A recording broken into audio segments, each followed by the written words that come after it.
Good afternoon, everyone. I'm Dan Tishner, co-director of the Wayne Moore Center for Law and Politics. We're really glad you could be here for today's event.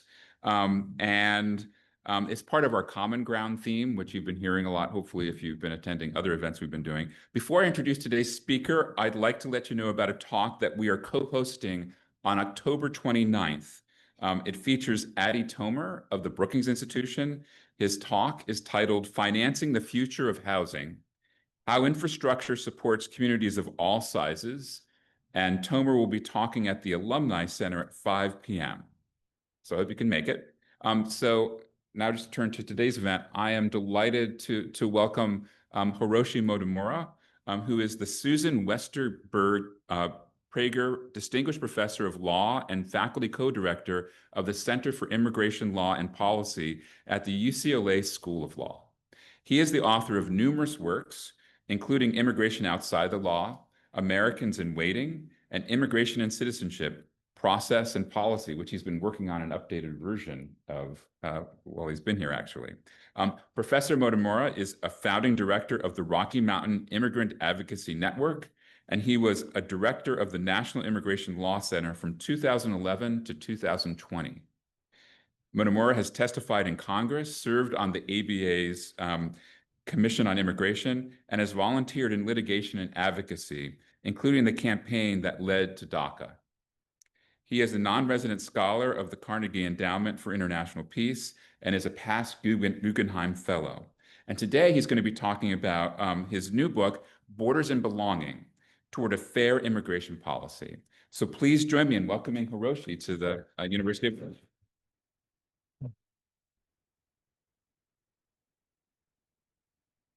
Thank you so much. And I assume you can hear me okay, right? It's okay, that's good.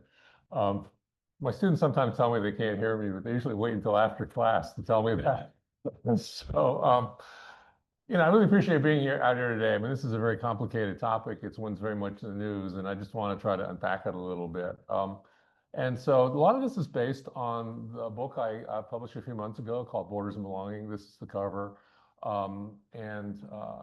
But a lot of it is really keyed to what's been going on. The book went to press kind of on election day last year, so I knew who was running. I'm not sure I would have predicted everything in 2025, but I think the book tried to address a lot of things that's going on now. Just one word of before I get into the talk itself is just to explain the cover of this picture, the picture that's on the cover of the book. This is the front cover of the book. That actually is a picture of me in the lower left-hand corner. And on the inside flap, it says author and his mother bidding farewell to her parents on the dock in Yokohama, Japan. And I thought a lot about exactly why I was using this cover. I thought it was, in some sense, a hopelessly narcissistic thing to put your family photo on the cover of a book. But it's a slightly cliche, but it's also true, and I think I'll convey some of this, is that to say that I've been writing this book my whole life, and I will explain what I mean by that. It's not stories about my family at all, but it's a lot of questions I've been worried about for a long time. So let me just give you a sense of what I want to do today, and that is this what I'm going to share with you really has three parts. One is to say something about the current moment, and then I want to talk about the book and sort of how the book came to be and what it tries to do and what its substance is to some extent, and then really try to put those together and use the book and the framework of the book to take apart some of the things we read about in the news. And then I want to leave plenty of time for questions and answers because I'm much more interested in what you have to say than in what I have to say. So I really do want to engage with this because a lot of what the book tries to do is to really help with conversations. Okay. So just say a few words about the current moment. One of the things I think we're seeing, especially in 2025, it's always been true to some extent, but I really feel it's true in 2025, is migration seems to be at the core of many other issues, whether it's how we think about national security or how we think about the position of the United States in the world, or how we think about law enforcement, many other things. That's just a very short sampler of the list of things. The second thing I wanted to say is that I think that one of the things in the book is it tries to work for a vision of what I'm calling realistic utopia. In other words, to acknowledge that we live in a world, for example, of nation states. We do have national borders. We can talk about how they could be better, how they are worse, could be worse or better. But I don't want to write a book that says, let's assume that there are no borders. I mean, I think that that would be a political non-starter, but it's also, though, not an attempt to escape from what I think are sensitive ideals. In other words, that I think there is a way to get from here to there. And I think it's important to understand the limitations of current politics, but I also think it's important to understand where we want to go. And I was reflecting on this a little while ago when someone asked me, what is you're writing in a sense for the future? And what is the future? And I realized my first answer initially was I was writing for the year 2020 or the 2030 or 2040.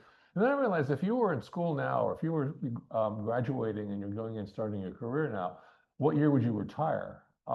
That's, you might retire in the year 2070 or 2075. And so if the book is an attempt to figure out, exactly where we want to go by the year 2070 or 2075, that may seem realistically far in the future. But I also think if we had thought about things that we currently have, if we had thought about them more intentionally, more comprehensively in the year, quick math here, but if we had thought about them, in 1970 or 1980, we'd be in a different and a better place now. So that's my sense of, we want to be realistic, but I also think we want to have ideals. I think that part of the book, what it tries to do is to understand current immigration controversies. Although I couldn't anticipate everything that would happen this year, I think a lot of it has been in the works for a long time. And so in that sense, I was writing for what might happen. And the other thing about the current moment, I just want to emphasize that this is such a polarizing issue and a polarized issue at the same time that I think it's important to find language to not just agree, but disagree. I'd be thrilled if people read my book and said, I now can articulate more clearly why I think you're wrong. Because that's the start of a conversation, at least. And I'll identify some places when I talk about some of the things in the book that are places where I think there are, I can actually say, this is where I think people are going to disagree with me. And that's at least starting a conversation. That's what we tend not to have on this topic in this country at this moment. Okay, so let me explain a little bit about the book itself. This gets back to why I feel I've been writing this book my whole life. To some extent, that's true for my whole natural life, but it's also true for my whole professional life. I think that what happens, and this is a slightly cynical comment about academia, and so I don't know how seriously you want to take this, but I feel like what happens is the way you kind of get ahead and you establish your career is you find a specialty and you write about it, and you write about it with great depth and great nuance. And so you're incentivized to write about the things that you know about in greater depth. And I think that that creates silos of expertise. And I see that in migration, but we see that everywhere.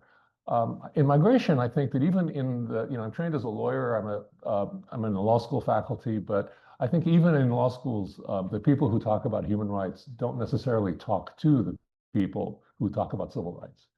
The people who talk about immigrants' rights don't necessarily talk about refugee protection. That's even within law schools. A lot of people in law schools don't talk to sociologists and political scientists. A lot of people who do empirical work are not in conversation with people who do doctrinal or theoretical work. And so and so I'm trying to push back against that. I'm also trying to push back against political silos. I'm really trying to create this vocabulary for disagreement. And I say some things that I think that, people who I work with a lot on immigrants' rights would actually find troubling, because they basically are trying to recognize some counter arguments that are often a lot of my colleagues tend not to recognize, or at least take seriously. So that's another thing. Another silo is geographical. A lot of this book I thought about while living in Europe, or writing in Europe, and I was really struck that I would present some part of the book or some argument or some analysis, and they would say something like, I don't even understand why you're even thinking about it this way. Why isn't it a question of human rights? Why do you keep talking about constitutional rights?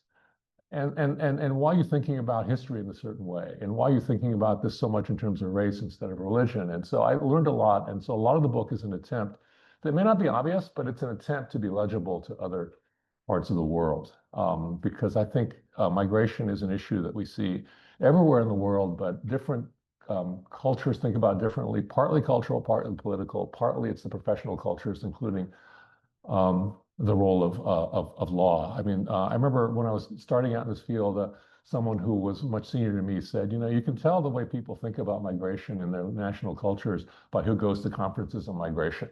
In the United States, it's always a bunch of lawyers. In Germany, it's always a bunch of demographers. And in Japan, it's always labor economists.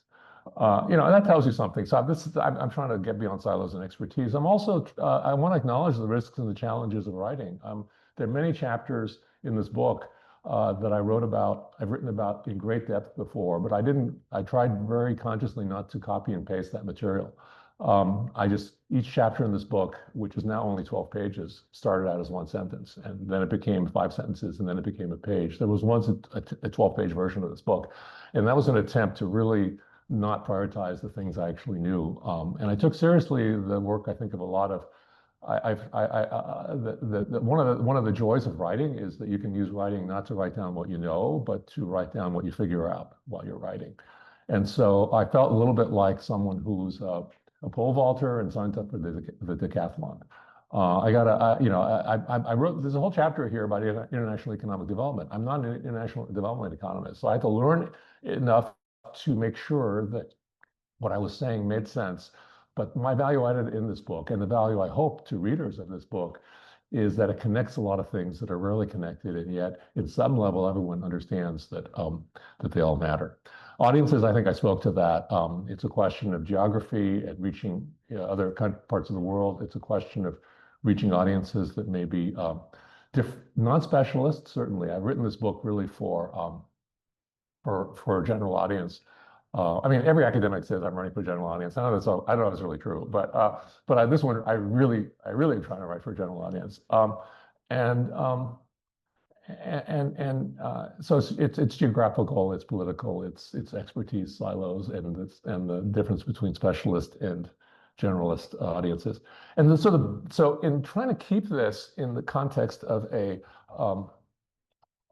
writing for a general audience, someone who was the editor on a book I wrote a while back said, you know, a general audience writing for a general audience is not a matter of writing with, you know, less jargon. I mean, that helps, but that's not really what a general audience is. I said, so what is a general audience book? And she said, I'm glad you asked. The general audience book is a book that deals with the questions that people care about. It can be technical, but if you have a question that really people have been bugging people, I think that's a general audience book. And the example she gave me was Stephen Hawking's A Brief History of Time, which is actually an incredibly technical book, but it deals with how the universe started. So that's a good example of something people care about. So here, let me just run through the questions that I think people ask. I'll say a little bit on each one. So here's what I'm going to do. I'll say a little about each of these questions, but obviously I'm not going to try to summarize the whole book in a few minutes. But I want to walk through the 10 questions because I think that questions we all need to think about, and the book goes into each of them. And then I'm going to take some key lessons away from my engagement with these 10 questions, and then I'm going to apply this to some current events. Okay, the first question, chapter 1, deals with why national borders and why not. It's a very fundamental question, about the most fundamental you can get. And one of the interventions I want to make there is that a lot of people talk about national borders as if they're the only borders in our lives. But the fact is, well, there are many borders in our lives. One that makes, you know, is close to home at the University of Oregon is there's borders on who gets in here, who gets admitted. There are borders around a family perimeter. There's membership in Native American tribes. There are state lines that are borders, and you might say, well, those aren't really borders. Well, they are borders. It's just that we treat them differently than other kinds of borders. And so I want to engage with that question and what's wrong with borders, and suggest that, you know, borders can work for a lot of good things and for a lot of bad things. And I'll get more into that, but I just wanted to engage with that because a lot of people will say, well, why are you even writing a book about borders? Why should we have borders? And I really want to take that question seriously. I think another question that we often deal with, and this is worldwide, is how do we respond to people who are forced to move, what is technically called forced migrants, but we really think of them as asylum seekers, refugees. We see this around the world, and I think a lot of the politics that we're seeing and the policy challenges have to do with how we deal with this, how it's changing.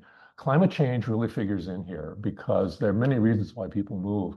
They range from poverty to climate change to civil war, and all kinds of other things, and invasion by the countries. And so this tries to deal with this. And the bottom line here is I think that there's been such an emphasis put on the asylum system that it's kind of broken down from the sheer weight of the demand placed on it, and that we need to think more creatively about how to protect people, but in ways that are manageable.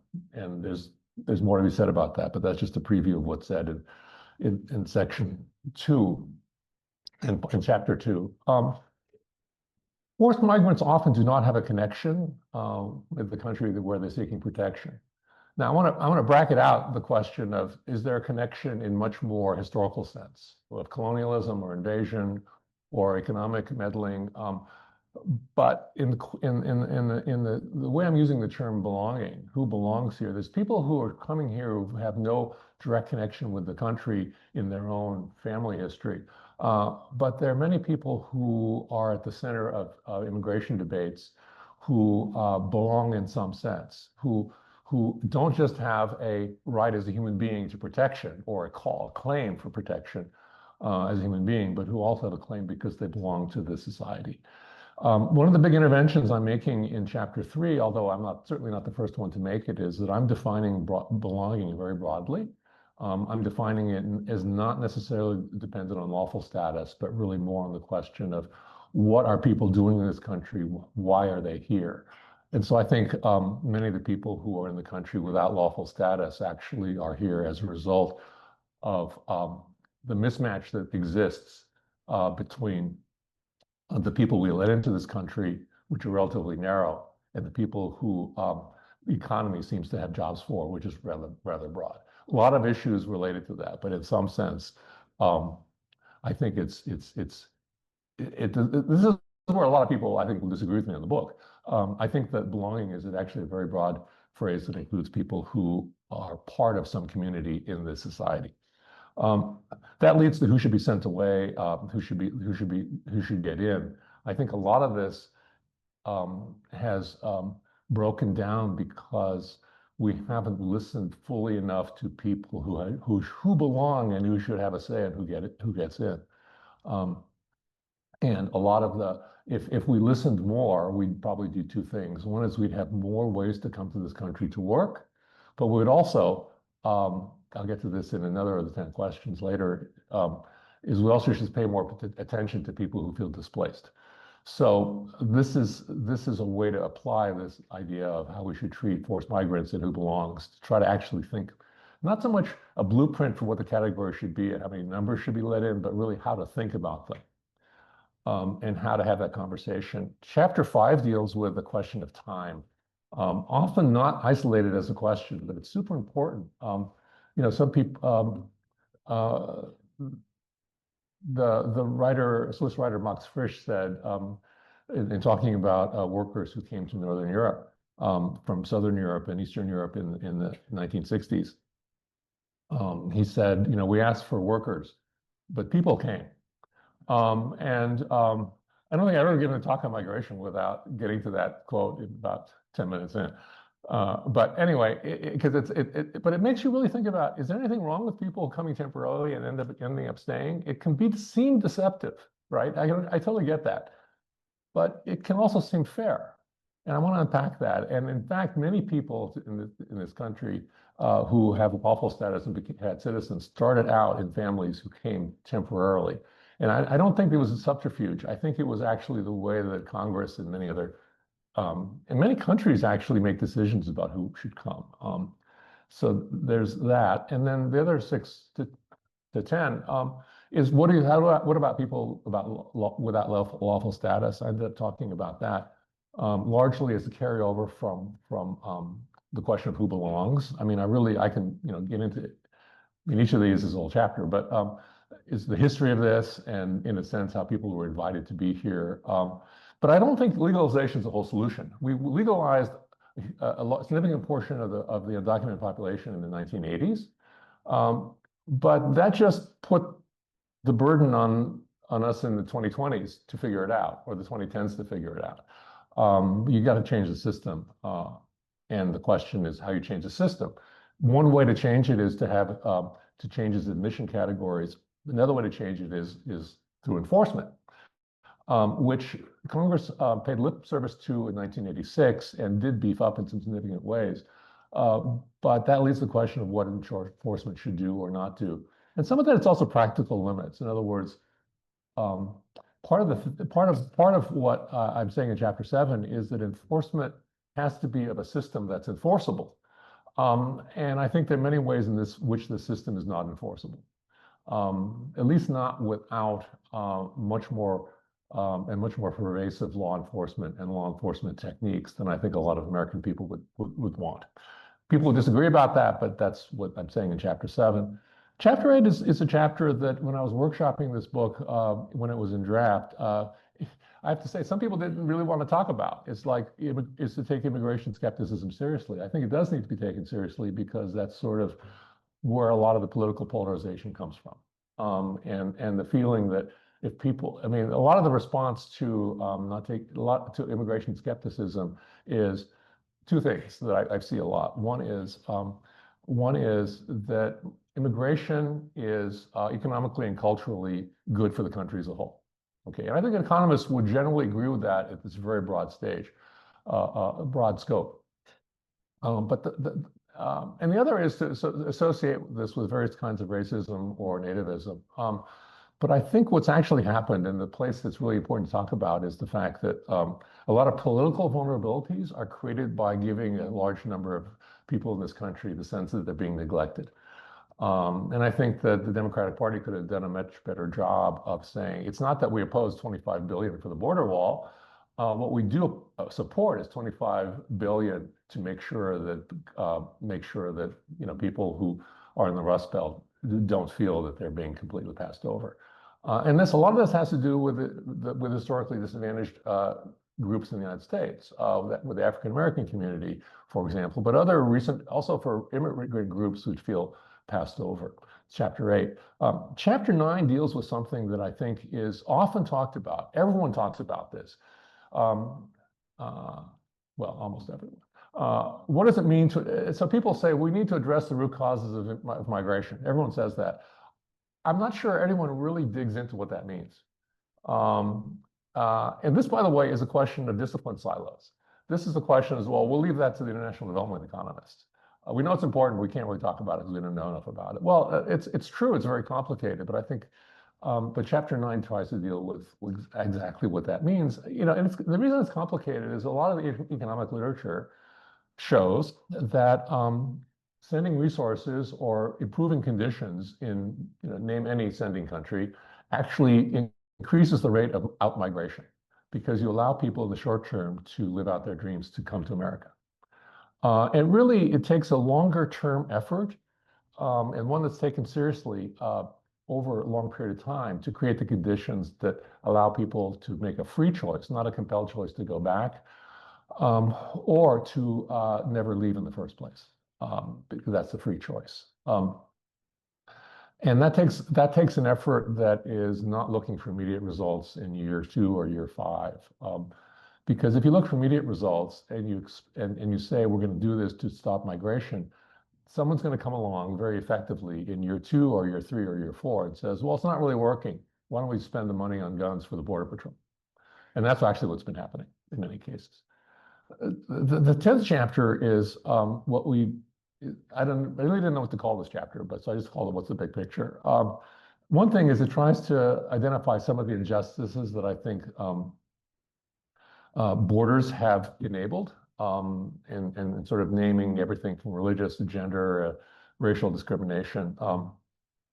Another thing it tries to do is pull together some lessons from the entire book about how we should make decisions, and the problem of the lack of transparency of decisions sometimes are made in ways we don't know what actually happened. And there are decisions that are made where people really have an open debate. And I identify instances where we don't know what happened, or voices were silenced or kept out of the room. And the last big picture question I address, which in some senses is the biggest question, is what does history have to do with any of this? There are plenty of people who I know, many of them are my students, who say, well, borders are the product of colonialism and imperialism, and so they're all illegitimate. They should all be open borders. Okay. I mean, there is a certain, historical truth to that, I think. But maybe this is where you've got to actually think about exactly what is there's a degrees of connection between history and current policy. I think that the most immediate one is if you have someone working for the U.S. Armed Forces in Afghanistan as a translator, and they're on a list of to be hunted down by people who are associated with Taliban, I think that that's an immediate connection where you can make a historical argument that people in that situation deserve to be protected in the United States with some form of refugee or asylum status. Regardless of how you feel about that, that's definitely a very tight connection that's historical. It's actually so tight that you wouldn't even think of it as history. And if you go further out, I think a lot of the argument, at least that I make for legalization, has to do with the history of the United States treatment of labor from Mexico. I think that sets the stage for many of the systems that we have now in terms of lawful admissions. I think that is a more attenuated connection that we have with translators in Afghanistan. But I think it is close enough that for me, it drives policy. And I think it's also something that realistically has resonance among many people in decision-making positions. I think when you get to all borders being illegitimate, in spite of the truth of that, actually, this is a point in the book where I actually throw up my hands and I say, look, I'm identifying as a spectrum here. We just need to debate where is the appropriate place on the spectrum, because I'm too afraid that saying that all borders are illegitimate in a broad sense because of the product of the excesses of world history, that's going to be a political non-starter, but I'm looking for ways that sentiment can drive particular decisions. So more to be said about that. But let me go to six key points that emerge from this book. So it's to take these 10 questions and the discussions in these 10 questions and try to apply them.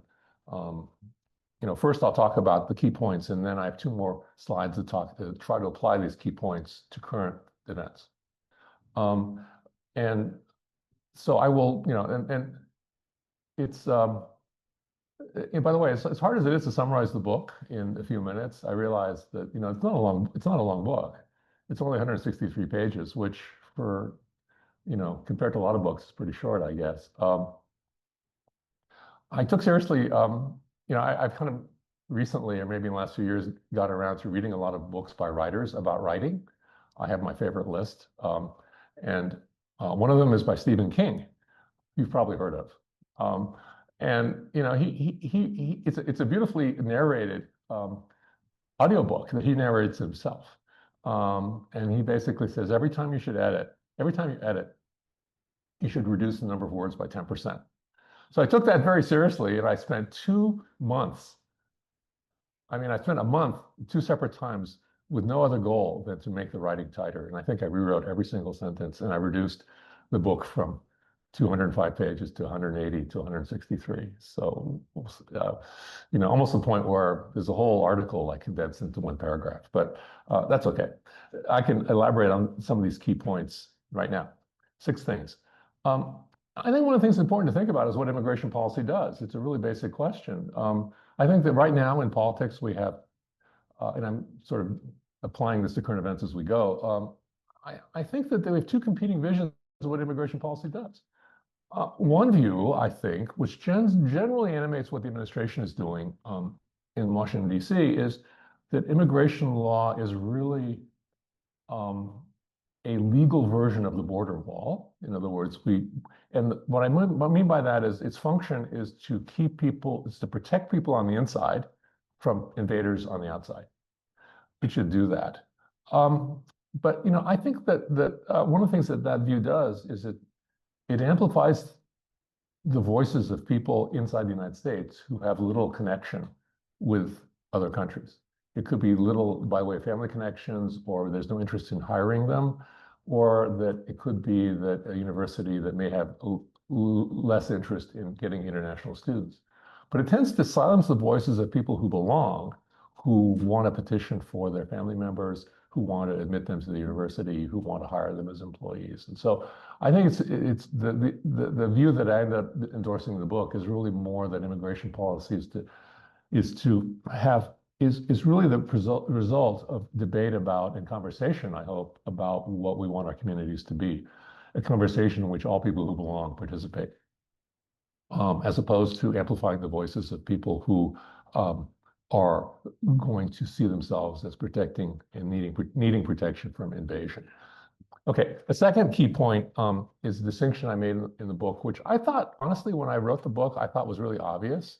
But then, like, people said, no, this is actually one of the biggest things in the book. It made me realize that, if I look back on my writing career, I think I've always tried to write, or maybe I ended up without trying to say things that are obvious that no one else thought of before. And so maybe it fits in that category. But I think when you listen to immigration debates, there's two kinds of claims people are making. One, to push back against immigration policies. One is that I object because I'm a human being, and you're making me do something that endure something that no human being should have to endure. Other times you hear people say, I object to this policy because I belong. I belong to the society. I have some grounding here, and you're ignoring that. And so some examples. I was having a conversation with an advocate in Ireland about a case where she was representing someone who's being deported. And she said, I'm going to argue this. We're arguing this case in the European Court of Human Rights. And the argument is essentially that the deportation of this individual violates human rights. And I asked her, well, but you just mentioned the person who lived in Ireland for 20 years. Why doesn't that come up? And then she gave me a practical and I think a persuasive answer in context, which is that that's not the kind of, we're in a system with the European Court of Human Rights that I've got to phrase these in terms of human rights to be persuasive. But it troubled me conceptually that in some sense, the fact that the person lived in Ireland for 20 years was being buried in that conversation. Also, in this country, when people objected in the 1990s for cutting off, well, it's been a debate. I don't want to identify with a particular time period. It's an ongoing debate about healthcare. Some people say there's a human right to healthcare. And yeah, I mean, I think there's a lot to that argument. But I think many people who argue for human rights aren't arguing because they're human beings. I think they're arguing because they pay taxes in this country, because they've lived here, and because it's not just a humanity claim, it's a belonging claim. I avoid the word, by the way, human rights, because I think rights is really actually a very narrow word. And I'm not sure if the right, or it's just a way of arguing, a way of talking. Human rights suggests a lot of institutional things like the European Court of Human Rights, and what do we mean by rights, and a lot of other debates that I think are beside the point. And I think civil rights is the counterpart in the United States, but I think civil rights has a particular meaning in the United States, and I think that claims to belong to society can be made in many contexts. Who belongs and when and how, I think, is a very interesting question, and it's probably pivotal. I'm taking a position, a very broad conception of belonging that is that looks beyond legal status, to the history and the function of how people got here. Why do we have 11 million people in the country without papers? But also the question of when and how, because I think this is a place where the integration of immigrants really matters. And then how one approaches that. Is it coerced assimilation, or is it somehow a more respectful integration that allows people to in the first generation at least, to maintain ties? But it also introduces the question of time, because a lot of people are concerned about the retention of native language in immigrant communities, but often that is focused on the first generation, and the rate of loss of language in the second and third generation is actually very dramatic. So it really depends. This is a call for looking at immigration policy with a much broader lens in terms of what time we're talking about. I've already mentioned something about taking immigration skeptics seriously, but I think that it actually pretty much said that all already, that I think that there's a lot of political vulnerabilities created if you create fertile ground for people who are going to describe immigration as invasion, and don't do things to sort of, essentially, this is a plea to share the prosperity that I think immigration does bring, and as opposed to ignoring people who feel anxious about that, because I think anxiety is real. Even though I think a lot of the anxieties are related to things like automation and globalization, and things like that, and loss of union power. I think those things are more important causally than immigration. But I think it's important to take skeptics seriously. A lot of this adds up to voice, and this just the last two bullet points summarize things that I've said before. A lot of my concern is voice and transparency. I'm concerned about decision-making processes that put decision-making outside the scrutiny of the public. This relates to the question of who belongs to people. I think it's important that people who I think would be good candidates for legalization have a voice in this. I think it's important to see immigration as community building and not as invasion. That's a lot about who gets heard. And then the last takeaway point, and maybe the most fundamental one, although I mean I make it in chapter 1 to kind of set the stage, is I think that borders can enable and conceal injustice.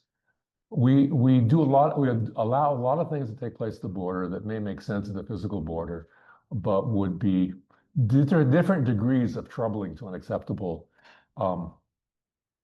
if we take it away from the border context or the immigration context. I think there's discrimination by nationality that we commonly do at the border, but if they were inside the border, it would be really troubling. And so one of the things the borders do, I think, is they create zones where exceptional rules apply, and we need to think. Sometimes it's appropriate, a lot of times it's not. I think the pattern of American history has in that pattern. I think a lot of the places where I find it troubling outnumber the places where I would find it acceptable. I mean, religious discrimination, for example, is one that really came up, with whatever you want to call it, the travel ban or the Muslim ban in 2017, and in the years following. I mean, that really is an injustice that was never really interrogated, at least certainly not by the Supreme Court, the way it should have been. Okay, so let me go to my last two slides here, which have to do with current events.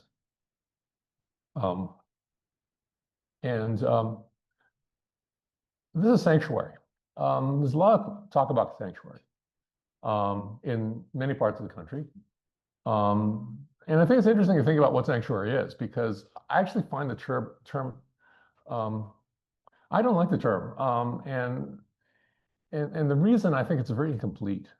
Sanctuary, I understand where it came from historically, but historically, I think it was in the modern era, it's a protection against enforcement in the 1980s. It was very church-driven. And it has lots of different roots, some of which, go back to Game of Thrones or something.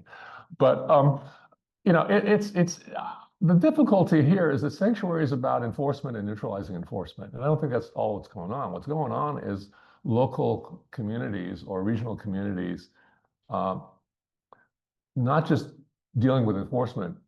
It could be amplifying enforcement too, but also trying to deal more broadly with inclusion or recognition of people. And so I think it makes sense for the Chicago calls itself a welcoming city instead of a sanctuary city. I think that's more what's going on, because on the one hand, you can protect or neutralize or channel ICE enforcement, but many cities and states are from the conceptually the same place, are offering driver's licenses, and in-state tuition for state colleges and universities and things like that. So that's first is to say the sanctuary is much broader than the term implies.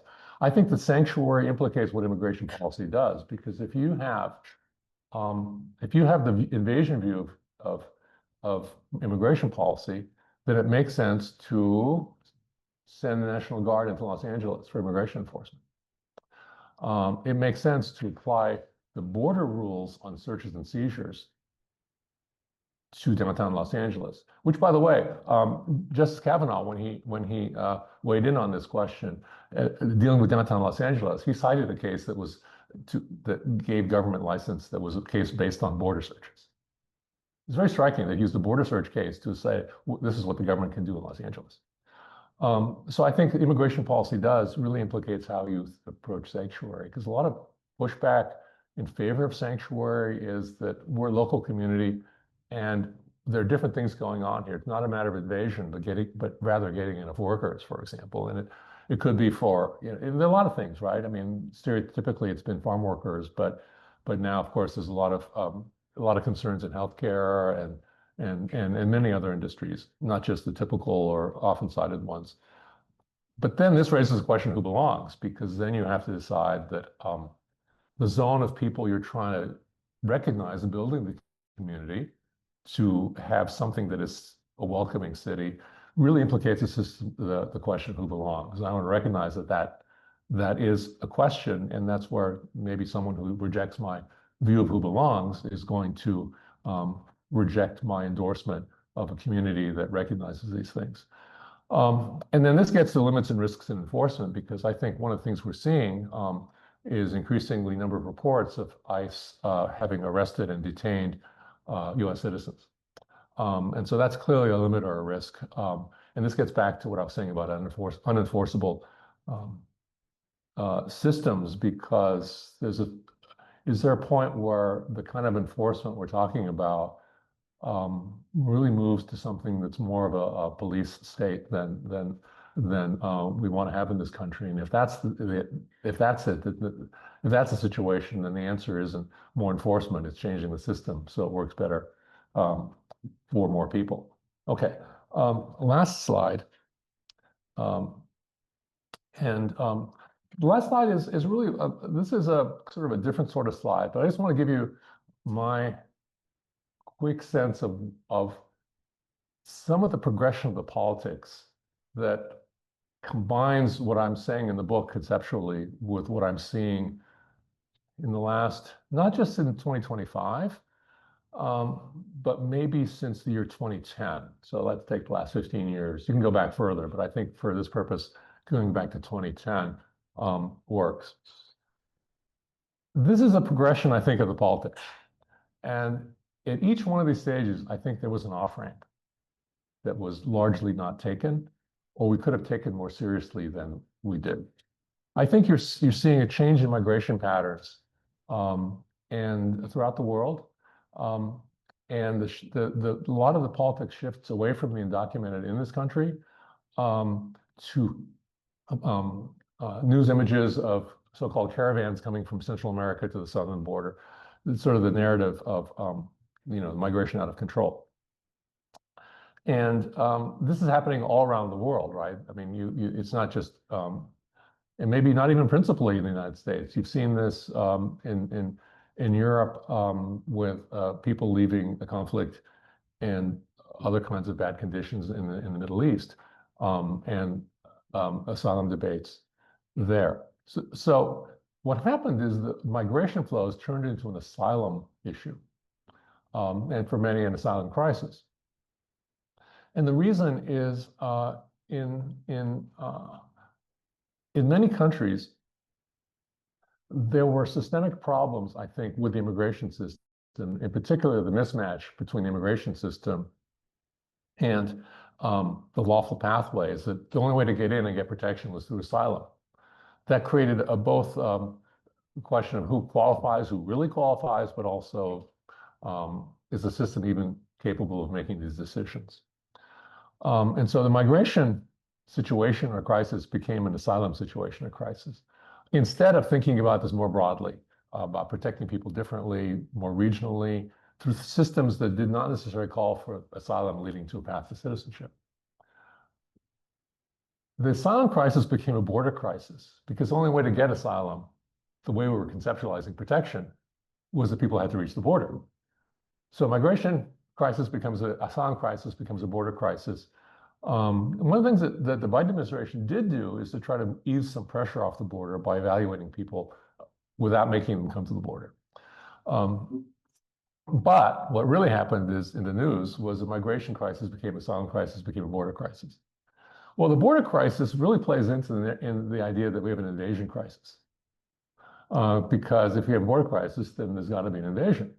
And then that leads to some of the stuff that I've said several times I find troubling, because it's only one way to look at migration. And then the invasion crisis or the narrative becomes the emergency crisis or the narrative. And so it's the distance in time between sending the National Guard to Los Angeles to help with immigration enforcement was only a few weeks before National Guard was sent to Washington, D.C.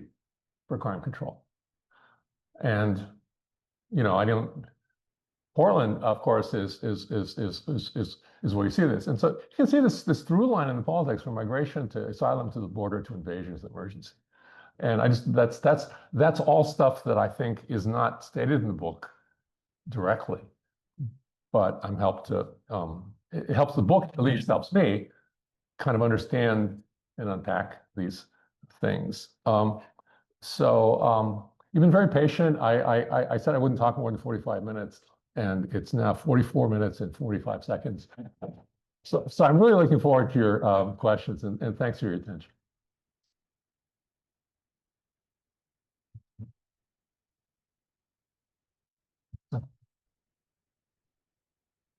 So my co-director, Rebecca Dinwiddie, has a mic that she'll walk around if you have questions that hopefully use that for. So, and I'm going to start here because I'm here and go across. I'll do 1, 2, 3. Anyone got a question? And by the way, as you're thinking, I'm gonna sneak a question in. I promised to do this before. So on the skeptics issue, yeah.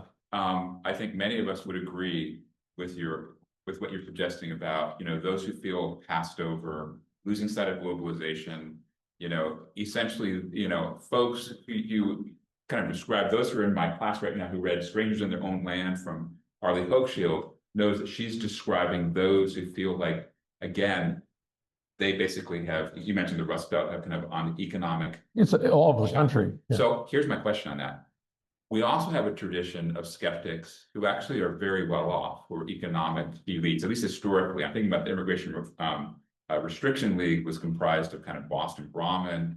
It ended up having lots of support among Ivy League folks, lots of economic elites, and so to what extent is this, does the skeptics include a much larger subset?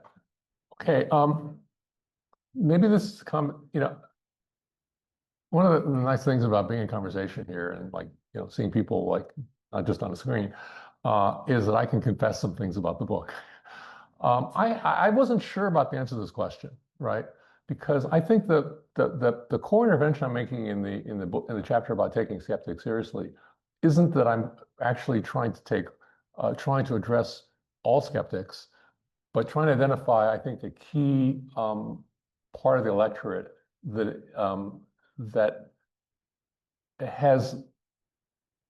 that's more persuadable, I suppose, where I think a lot of traditional immigrants' rights community has kind of ignored.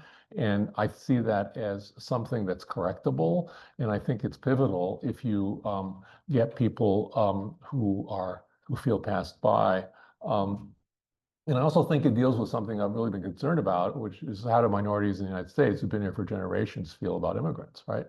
And there's a lot of, you know, complexity of that particular situation. I want to take those two things seriously. I don't think honestly, I don't think, at some point, I think I made a decision in that chapter, chapter 8, not to talk about out and out racists,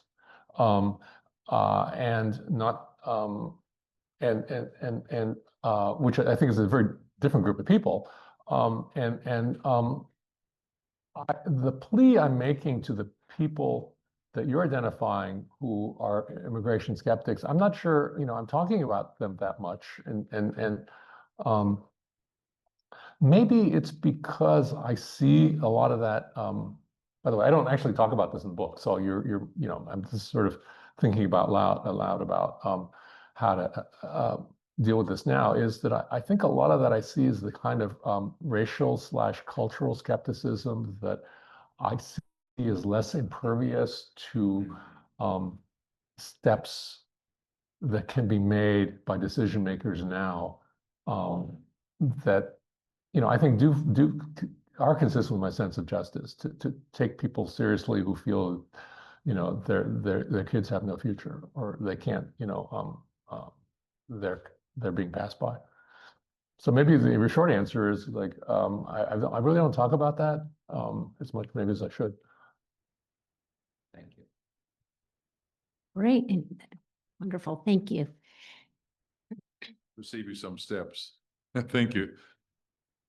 It's been my sense that for a long time, people have been able to play up the notion of perceived threat in order to establish borders against other people.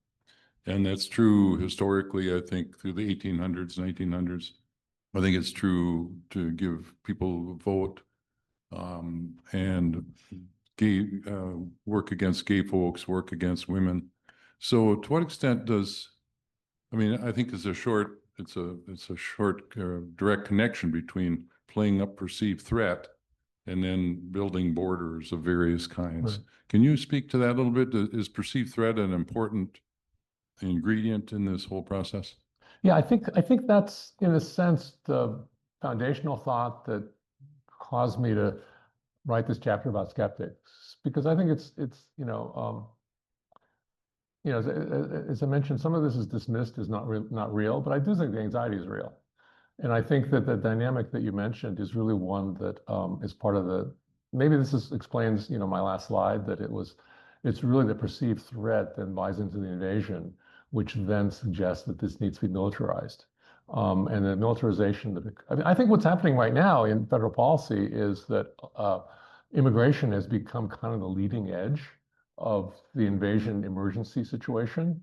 And so the transition from ICE enforcement in Los Angeles to getting Portland under control it's all about perceived threat. I think that's been part of the playbook that we had. Yeah. So in that sense, I agree with the answer is yes, but it's also a through line from the immigration context to the more societal context. Right. It's my right. house, it's my neighborhood. Right. Yeah, no, exactly. And so I think that there's a lot of political traction that, and we've seen this around the world, actually, not just in this country, and that's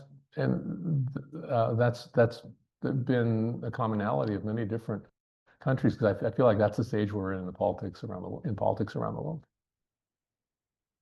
And as I head over there, I'm just curious, is there a student question? All right, come around. Let's see.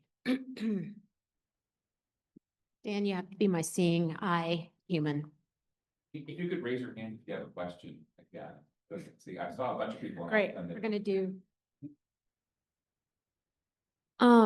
So you kind of speak to like asylees and who belongs. Obviously, our immigration system values family-based immigration now a lot more than like asylees and refugees. How do you think that should be like reallocated, if at all?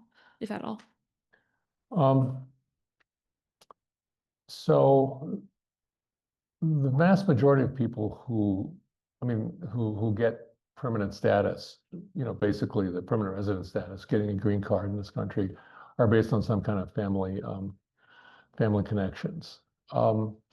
And they outnumber the people who are allowed it on work. And so that goes to what I was saying earlier about how there's a mismatch economically. It's not as bad as what I just said would suggest, because people who come based on family work, it's not like they're just sitting around. So I think the kinds of family-based pathways that we have in the system. I think they work. The difficulty I have is with the brothers and sisters, to get really granular, the brothers and sisters of U.S. citizens, because on the one hand, I want to recognize family, but I'm not sure it works to have a system where the waiting line is 30 years, which it literally is. So I think that there needs to be more recognition that the worldwide need for humanitarian protection is great and probably growing. I don't, part of my cynical premise, or maybe it's my realistic premise, is that it's not something the United States can solve by giving a green card to everyone in the world. But I also think it calls for two things. One is to protect people more in statuses that are temporary to start. They may end up being permanent, but I think that gives us time to take the label temporary seriously, but that's going to then shift over. It puts a lot of premium on what it means to address root causes. I think when we gave temporary status to El Salvadorans in the 1990s, I think if we'd taken seriously the task of creating an opportunity for them to go back to El Salvador, that we wouldn't have the situation that we have now, but we didn't take that seriously. And so here we are with people who've had a temporary status for 30 years. So in that sense, I think that protection needs to be expanded, but not necessarily through asylum. Thank you. I had a question. I think this was like briefly touched on with the progression from migration, asylum, border invasion, and emergency. Touching on one of, I think, Biden's initiatives was the safe mobility offices. I was wondering how the concept of safe third countries meets the requirement of refoulement, or Right. if you could like touch a little bit on that. Okay, well, safe third country is the idea that one of the ways that worldwide countries share the responsibility of protecting people is that if someone passes through, I mean, just take a relatively simple example. If someone passes through Canada, it does not apply to us for asylum in Canada, but applies in the United States, that there's a third country agreement that says you should have applied to Canada. You have to apply in the first safe country you get to, right? So, on the one hand, I think there's a lot of at least surface appeal to that, and a lot of surface appeal is having some form of international cooperation and sharing what you would call the burden or the responsibility. The difficulty of that is that sometimes that really it minimizes it maximizes the distribution of protection responsibility, but it may not be the best thing for the country that people go to. In other words, that a lot of times people are wanting to get to a country because their chances of contributing to some other country are greater. So, I'm actually two minds on this. I think that in theory, safe third country agreements that says it's a way of distributing things makes sense. But I also feel that I want people who are forced migrants not to be seen entirely as victims and survivors, but really as having, I guess, what they call agency, and being able to land where they will contribute the most. I think it's a real trade-off there. I'm not sure I have a really formulaic answer here, but I'm more concerned, and this maybe is a more concrete answer, is that I'm more concerned that safe third country agreements are now being used for countries that are not safe. In other words, that Canada. That's why I started with Canada, but it's being used now to say that, well, Venezuela is a safe third country, or Guatemala is a safe third country, and so that's, I think, an abuse of the concept. And my attention is drawn more to that. But the more basic conceptual question you raise, I think, honestly, I'm of two minds about. I was wondering what you feel about the role of language in the skeptics, the fear of immigrants. Right. In this country, most of this country, it seems, is monolingual. And immigrants, they might be monolingual, but they will soon be bilingual. And much of America thinks of bilingualism as kind of elite, either people who have the money to travel, right, or good education, because actually language education is tremendous for your intelligence. Do we have a particular problem in this country because among other countries of our economic level, we're especially monolingual? I saw a movie about Netherlands, a classroom where they're teaching Syrian refugees and to be fluent in the Dutch culture. And there's a lot of tolerance there. And I wonder if the fact that most Europeans have to know English helps smooth that out. What do you think? Yeah, I mean, it's striking the Netherlands, right? Because I mean, I never lived in the Netherlands, but my understanding is that you basically grow up watching English language television and things like that, and without subtitles, right?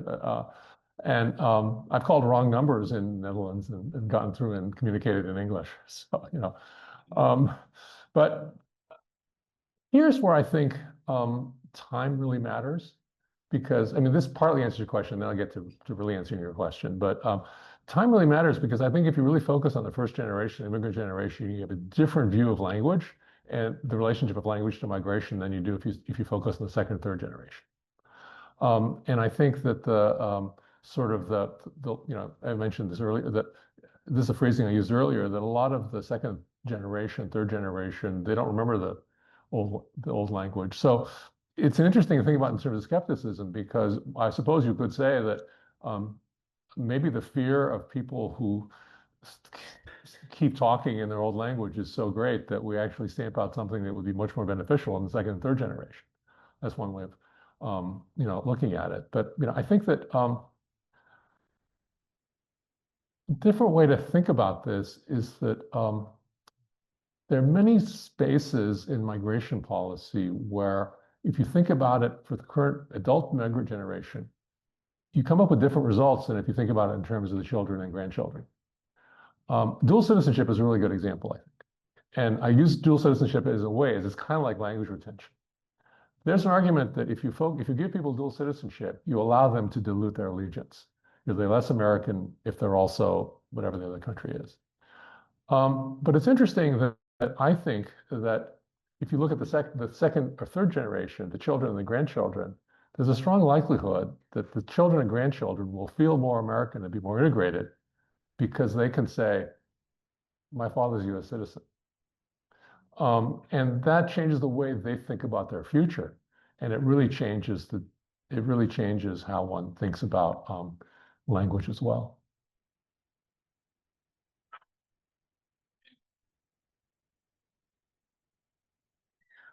One of the terms you used when you first started talking about this issue is that it's cutting edge, a cutting edge issue. So putting this into the political realm, can you speak to that as the exploitation of this issue regarding where we are right now? Okay. Well, in some ways, I could use any example from today's New York Times, probably. But I think that this goes back to what I was saying about how I think borders normalize, conceal injustice, right? And so the conduct of ICE enforcement is probably a good example. That if you portray, and the reason it's a cutting edge or leading edge or how people, I actually think this is how the White House thinks about this, is that if you think of immigration as an invasion, then that calls for stern measures. And the stern measures relate to the relationship of the individual to the government. And it suggests that some things become permissible because we need to do something about the invasion. That doing something can mean wearing masks. It can mean a tremendous multiplication of the enforcement budget. And then that leads then to the troops that go to Los Angeles end up in Portland, or that type of thing. And so that's what I meant, that I think what's at stake is the way we think about immigration is a way of talking about how we talk about ourselves, which is why I'm so troubled by the fact that the word invasion appears so much in justification of a lot of, immigration measures. I hope that answers. Yeah, I mean, but there are other examples because immigration actually, I'll give you another example because it's very different. It's something I haven't mentioned before, but I think a lot of what's going on is we're seeing an attack on universities in higher education. And I think a lot of that is driven by a concern about international students and scholars. And so the skepticism about international students and scholars and the benefits of having them at our universities and in our economies actually, then carry over and become part of the justification for doing things that hurt universities. So that's another example. If I had time, I'd talk about tariffs too. I want to mention that. Thank you. I kind of wanted to build on that last question. You spoke briefly about the degree to which exterior enforcement along our border, there is a permissibility of limiting constitutional rights and increased, I don't know, government powers in that space. To what degree do you see the movement of what once used to only be permissible along our border becoming a policy that's acceptable in interior enforcement? And maybe speaking to that in the context of your brief mentioning of how this cutting edge issue can start to build somewhat of like a police state, which you spoke about. Well, I think the border is the place where historically under U.S. constitutional law, a lot of things are allowed that are not allowed inside the border. And it could be, the use of race and ethnicity to stop people, always a fraud issue. The use of the military in various forms, whether it's, the Marines or the National Guard. What people are asked to do or can be seized in terms of what's on your laptop and stuff like that. Those things could easily happen inside, right? And that's really what I'm talking about. And some of this, by the way, is not just what the law allows. I think some of it has to do with interaction and sort of exactly how people experience this in real life. And that is that, most of us have been through some kind of a border checkpoint or coming through an airport and people ask you questions. You're nervous, you're scared, you're wondering if you failed to report that fruit, dried fruit that you have in your carry-on or whatever, and your blood pressure goes up. And that's the kind of thing I mean in terms of interaction, because part of what we're seeing in parts of Los Angeles right now is people just being scared to go out, and that's had a tremendous effect on the economy, which, by the way, I want to acknowledge that this then shifts the whole debate about why people are here and what it means to be in the country unlawfully. That's a whole other debate, but that's why that gets to the history and why I think people are here and why we have 11 million people, and which is, a big part of why the system is broken. But I think the reaction on the broken system is one that is to double down on enforcement, to do border-like things inside the country. And that's really that's why they go from migration to asylum to border to invasion to emergency. I'm a dual national and lived in Switzerland for 36 years. And obviously when the EU opened up the borders, and I could drive to France, I could drive to Germany, Italy, that was no problem. And it seemed to me that I really stress this fact that a lot of the root causes of the problems that we have in regard is one is who's in charge of the borders, and two, because the people who are in charge of the borders, in my opinion, decide who belongs or who doesn't belong. And particularly in Switzerland, borders are open, and also in England at that time until they left the EU. It was more of the fact that the Swiss welcomed Germans coming in, white Germans to come in and work, or French, but it came down to racial instances. They didn't want Muslims in. and in that regard. So, and so in my opinion, that I think racial issues are still the fundamental issues of the fear of otherness in this country and around the world. And lastly, I just wanted to ask you, I really enjoyed your simplification of borders and belonging. What is your idea in your ideal world as a lawyer, what a fair immigration policy might look like based on your questions? And also, what do we do if we do enact laws, yet the government in charge disregards those laws? Yes. Okay. What do you mean? This is a hypothetical question, right? Okay, first of all, I'm glad you really named race because, you know, we talked about in terms of like skepticism, and I think skeptics aren't necessarily racist and things like that. But a lot of what I said didn't expressly say this is a lot in many ways about race, and I think it is. And that'll be more clear, you know, from the book itself. But a lot of the injustices, I think, tend to amplify. You know, we allow racial discrimination at the border. We don't allow inside the United States, which is sort of, or we think we don't. We think we don't allow it. But at any rate, it's more, you know, rampant at the border.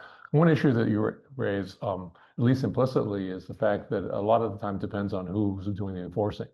Right. And that's, by the way, what I meant by the voice and transparency. The transparency part is a lot of choices are being made by people that have power that's not ever going to be scrutinized. You know, that's partly what's going on with masks, but it's also partly with saying that, you know, we're going to let individual officers make decisions with relatively little accountability. But you're asking also about sort of what the fair immigration policy would be. Okay, well, you know, I think that I think about borders. I mean, you mentioned Europe. I think a lot of what's going on in the European community is that we certainly have borders, and they don't seem to have diminished a sense of national belonging. People feel French or people feel German. And obviously, you know, there's a lot of historical border regions. I'm not sure you'd say that as much in, you know, Alsace or something as you would in Paris. But to me, ideal system is one where the borders are there for sort of the cultural affinity, the sense of agency and community, but they're not being used to, they're relatively open and porous, you know, but that, I mean, this is maybe more utopian, but my vision is that that something like the EU ends up expanding over, to be realistic, a few hundred years to encompass the whole world. So borders become like the French-German border. And people say, well, that's really different. Well, I mean, yeah, it is different because it's different, but it doesn't have to be. And here's a weird thing that I think is going on is that as these situations or crises emerge, one of the things that's happening right now is that Mexico is doing a lot for the United States to keep people from Guatemala and El Salvador and Honduras from getting to the border of the U.S.-Mexico, the U.S. southern border of the United States. I think a lot of dynamic that's going on here is that this is the first step of Mexico being really integrated into the United States. And so if you think about it in those long terms, that's, I think, what's going on. That's what's happening, I think, with the expansion of the European Union. Yeah. In terms of people who ignore the law, you know, I mean, I think this is an example, actually, of the dynamic of, you know, also in response to the previous question about how immigration, or several questions about immigration's leading edge of a lot of this stuff. I think that the reason given for the administration to either ignore the court orders or to read them as narrowly as possible is the idea that too much is at stake for us to delay enforcement. Too much is at stake if we wait for proceedings to go forward before we send someone to El Salvador or to CICOT. And that is very much an invasion kind of a mentality, I think, you know.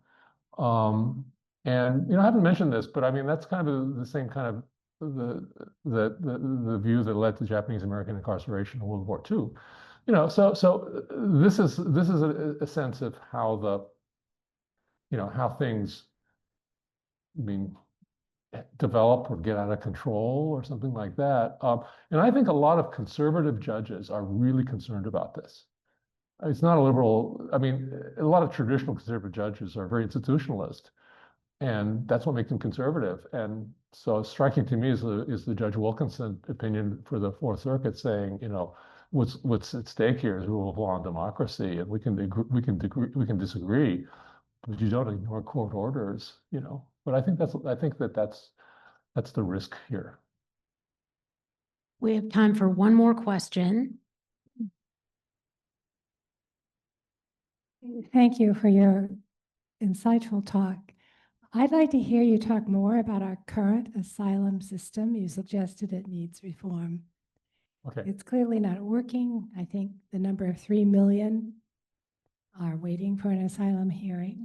How would you like to see that changed? Okay. Sorry about that. I recommend, because I saw Shay's hand and Nick's hand. What if we do this popcorn style and take Yeah, and I can give your questions too, and then I can give shorter answers. Yeah. But I'd say go ahead and start on that while I make my way over. Is that not popcorn style? Go ahead, Shay. You can chat. I want to shout out Dan's integration class that they did last year with this. Thank you. We talked about how in 2001, right before 9/11, there was supposed to be a hearing where we would get further into talks of President Fox and President Bush having a legalization program for Mexican nationals that were in the US.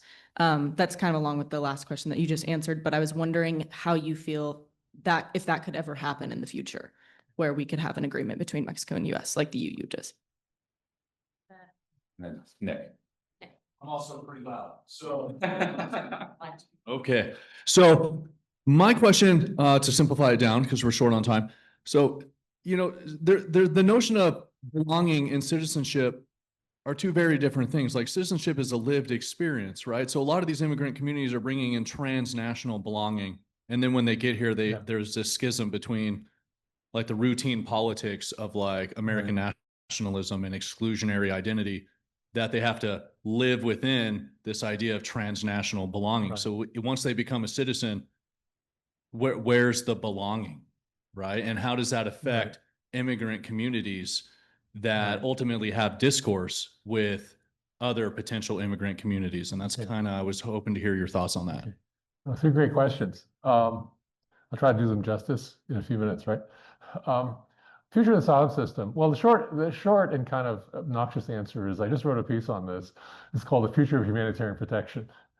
It's on the website of the Carnegie Endowment for International Peace. But I'll tell you what it says. It says that there's three types of things. One is the reform of the asylum system. I think it's very underfunded, and I think it relates a little bit to something the president said on the campaign trail and repeatedly, which is asylum is a scam. Well, if you think something's a scam, you're not going to put a lot of resources in the system, right? So I think that a lot more system has to go, a lot of reform there. There has to be a way to, not have the lines that you have, and to really have decisions, and decisions that are faithful to the law, which often means that they have to be informed in some way by lawyers or by legal advice. Okay, so that's the first level kind of thing. The asylum system needs to be reformed. The second level is that asylum needs to be combined with other forms of protection, like more temporary protection that is kind of a wait and see protection, and also with cooperation with other countries. Okay, and the third level is I think we need to take really seriously what it means to address root causes, because ultimately, if climate change is the issue, the solution is not to to put everyone on higher ground.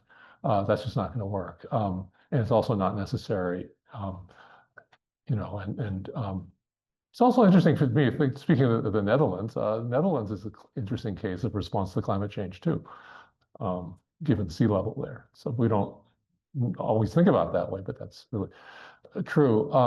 Okay, so we're talking about about Mexico, US. Yeah, okay. Well, I do think that's actually a really good example of what I think we're seeing here is the consensus the system is broken. I think there's a consensus about the mismatch. I think that there'll be a trade-off. There could be a trade-off, but people have been saying this for 30 years. People could trade off between expanded work and And I don't know what the political, well, a couple things. One is that I think to do that, you have to break partisan gridlock. And I think actually one of the ways you break partisan gridlock is you have much more state and local involvement, because the state and locality is the place where the Chamber of Commerce and immigrant rights groups can have some kind of common cause, and you can get past the Republican Democrat polarization, which is much worse than the polarization. It was just as polarized 30 years ago, but it wasn't a contest about who's going to win your primary election, and that maybe plays into the fact that, over time, you have these expanding zones of inclusion, I suppose. In terms of transnational citizenship, when you said citizenship belonging, I thought you were going to say the opposite about belonging and citizenship, because I think of citizenship as a legal status and belonging as a lived experience. But that's just, those terms. I mean, I think a lot of this depends on I hate to keep going back to it, but I think there's some substance to this, that it goes back to time, because I think a lot of the way the parents' generation experiences transnationalism, they can really truly feel of two minds and of two places, but the children don't necessarily. And I think I think that's super important. I think for policymakers, I've been really struck. This is more of a general philosophical thing, but maybe it's a good way to respond to your question as well. Is that I think that there are a lot of ways that policymakers look at decisions that are too theoretical. They tend to focus on maybe what economists can measure, which is what's happening now. It's harder to measure what the economic gain of the third or fourth generation will be, although the economic historian's book, Streets of Gold, is a really good look at how it's the second and third generation that really matters. So it's that kind of theory. It's the theory of dual citizenship. It's not about the parents' generation. It's really about the children, grandchildren. I was also struck.